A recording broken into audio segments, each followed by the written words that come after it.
Hi friends, good morning. I hope you're doing well. Yes.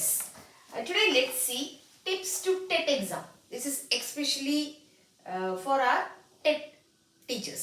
Those who are going to appearing for your exams tomorrow and day after tomorrow. For TET 1 and TET 2. Okay. General informations regarding English. Okay. Exclusively this is only for TET exam. Okay. Yes. Regarding a last year paper, that is around October, November, they wrote an exam. Okay, so regarding that paper analysis, I'm telling you the tips. What are the things you have to follow for your exam? Only one day more. Okay, for TET 1, today you have, and for TET 2, you have one more day in your hands. Yes, for TET 1, the thing is, basic English grammar questions only have been asked in that TET 1. Okay, so அதனால easy தான் உங்களுக்கு already தெரிஞ்ச விஷயங்கள் தான். Just go through பண்ணுங்க. ரீடரில் இருக்கிற English questions எல்லாம் கொஞ்சம் பார்த்துக்குங்க. ஓகே, அதில் இருக்கிற ஆத்தர்ஸ் போயட்ஸ் அதெல்லாம் கொஞ்சம் இதுவாக பார்த்துங்க.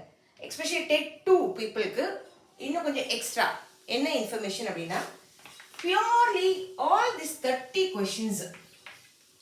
கொஷின்ஸும் எதுலேருந்து வந்திருக்குன்னா ஒன்லி 6 to 8 ஸ்டாண்டர்ட்லேருந்து தான் வந்திருக்கு. 6th to 8th மட்டும்தான். ஓகே, இந்த 6th to 8th how many units you have totally பார்த்தீங்கன்னா only 6 units per class.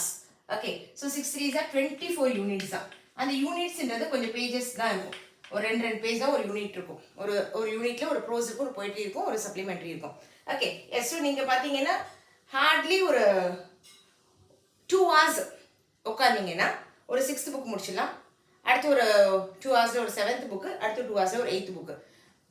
Totally ஒரு 6 hours ஸ்பெஷலாக உட்காந்து இங்கிலீஷ்க்குன்னு படிச்சிங்கன்னா, இன்னைக்கு படித்தாலும் சரி இல்லை நாளைக்கு படித்தாலும் சரி, you can score your full 30 marks in English. Easy scoring.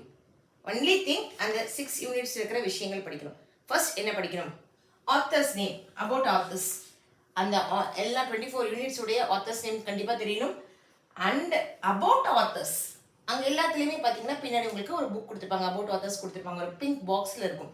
அந்த பிங்க் பாக்ஸில் பார்த்தீங்கன்னா ஆல் டீட்டெயில்ஸ் இருக்கும். Where they were born, okay, when they were born, and what were their works. இந்த ஒர்க்ஸ் வச்சே 2 கொஷின் கேட்டிருந்தாங்க. ஓகே, அண்ட் அவங்களுக்கு கொடுத்த awards, what were the awards they got it. அது அந்த அவார்ட் வாங்கின போயட் யாரு, ஒரு award for example laureate. Okay, yes, அந்த இது யாருக்கு அந்த அவார்ட் கொடுத்தாங்க, அந்த மாதிரி. ஸோ எல்லாமே அபவுட் ஆத்தர்ஸ் கொஷின்ஸ் தான். அபவுட் ஆத்தர்ஸ் கொஷின்ஸே ஒரு 4 கொஷின் வந்துருச்சு. ஸோ அவங்க பிளேஸாக இருக்கலாம், அவங்க எந்த இயர் பிறந்தாங்கன்னு இருக்கலாம், டேட் ஆஃப் பர்த்தாக இருக்கலாம், இல்லை அவங்களோட ஒர்க்ஸாக இருக்கலாம், ஹவு மெனி ஒர்க்ஸ் எத்தனை பண்ணியிருக்காங்க, அந்த மாதிரி கொஷின்ஸ் தான் இருக்குது. ஸோ தட் அந்த பிங்க் பாக்ஸில் இருக்கிற விஷயங்கள் படித்தாலே போதும். ஸோ அந்த பிங்க் பாக்ஸ் பார்த்தீங்கன்னா அப்போ ஆத்தர்ஸ் பற்றி பார்த்தாலும் again you are going to get only 24. Okay, எல்லாமே 24 நம்பர்ஸ் கணக்கில் தான் வரும். Okay, S. ஸோ அதை பண்ணீங்கன்னா you will score your marks. And next what way the question was, parts of ஸ்பீச்லேருந்து கொஸ்டின் இருக்கு. Noun, adjective, pronoun, adverb. Okay, adjectives இது எல்லாமே அந்த 8 டைப்ல இருந்து கொஸ்டின்ஸ். ஃபார் எக்ஸாம்பிள் அப்ஸ்டேஸ்னு ஒரு கொஸ்டின் கொடுத்துருந்தாங்க. She was in upstairs. So அது என்ன அப்படின்னா அட்வர்ப்ஸ் ஆஃப் பிளேஸ். ஸோ அப்போ adverbs of time, adverbs of manner. So next time அப்போ நம்ம எக்ஸ்பெக்ட் பண்ணுறது அந்த மாதிரி இருக்கலாம். Okay, yes. And next synonyms questions. கண்டிப்பாக சினோனிம்ஸ் கொஸ்டின்ஸ் இருக்கு. அந்த சினோனிம்ஸ் எங்க இருந்து வருது? இந்த 6 to 8th இருக்கிற நியூ வேர்ட்ஸ், அந்த பிங்க் லெட்டர்ஸ் கொடுத்துருப்பாங்க, glossary கொடுத்துருப்பாங்க. From that questions only being asked. Okay, so again that units. And next about the poets. Again 24 poets இருக்கும். 24 poets இருக்க மாட்டாங்க. 6 3s are 18 poets தான் வரும் 6 units கணக்கில் பார்த்தீங்கன்னா. ஸோ அகைன் இங்கே என்ன பார்த்தீங்க இருக்குன்னா அவங்களோட அவார்ட்ஸ், அவங்களோட ஒர்க்ஸ், அவங்க என்ன பண்ணியிருக்காங்க. Okay, next figure of speech question. So இப்போ இந்த பார்க்குற இந்த 18 போயம்ஸில் figure of speech, rhyming words, rhyme scheme, alliteration. And figure of speech பார்க்கும்போது சிமிலி, மெட்டாஃபர், பர்சோனிஃபிகேஷன். அதிகமாக பார்த்தீங்கன்னா சிமிலி, மெட்டாஃபர், பர்சோனிஃபிகேஷன் தான் இருக்கும் 6 to 8 லெவலுக்கு. வேறு எதுவும் பெருசாக அங்கே இல்லை. அண்ட் நெக்ஸ்ட் ஸ்டேட்மெண்ட்ஸ் கொடுத்து கரெக்டாக இன்கரெக்டான்னு கேட்டிருக்காங்க. ஸோ அதுவும் பார்த்துக்கலாம். So both are correct, A is correct, B is correct, both A and B are correct. அந்த மாதிரி கொஞ்சம் நம்மளை கன்ஃபியூஸ் பண்ணுற மாதிரி அந்த கொஸ்டின் இருக்கும். another question, assertion reason.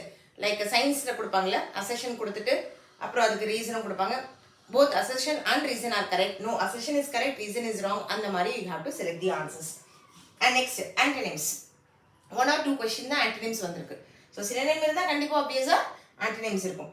அதுவும் only within this 24 units. And next ப்ரோஸ்லேருந்து கொஷின்ஸ் கேட்டிருக்காங்க. யார் இந்த வேர்ட் லைன்ஸ் சொன்னது யாரு? Okay. And what is the name of the ship? SS Rajula. Okay, அந்த மாதிரி கொஷின்ஸ் வந்திருக்கு. அண்ட் போயம்லேயும் அதே மாதிரி ஹூ ஸ்போக் திஸ் லைன்ஸ், இந்த லைன் எந்த போயமோட லைன்ஸ், அந்த மாதிரி. அண்ட் நெக்ஸ்ட் டென்ஸ்லேருந்து ஒரே ஒரு கொஷின் தான் லாஸ்ட் டைம் கேட்டிருக்காங்க. ஓகே. அண்ட் போயமுடைய ஸ்ட்ரக்சர், 8 லைன்ஸ் போயம்னா என்ன பேர், 6 லைன்ஸ் போயம்னா என்ன பேர். ஸோ லாஸ்ட் டைம் கேட்டது வந்து ஃபர்ஸ்ட் 8 லைன்ஸ் இருக்கும், அப்புறம் வந்து ஃபர்ஸ்ட் 6 லைன்ஸ் இருக்கும், அப்புறம் 8 லைன்ஸ் இருக்கும். அதுக்கு வந்து என்னன்னா செஸ்டெட், ஆக்டேவ், 6 ஆக்டேவ்னா 8, அந்த போயமோட ஸ்ட்ரக்சர்ஸோட நேம்ஸ்.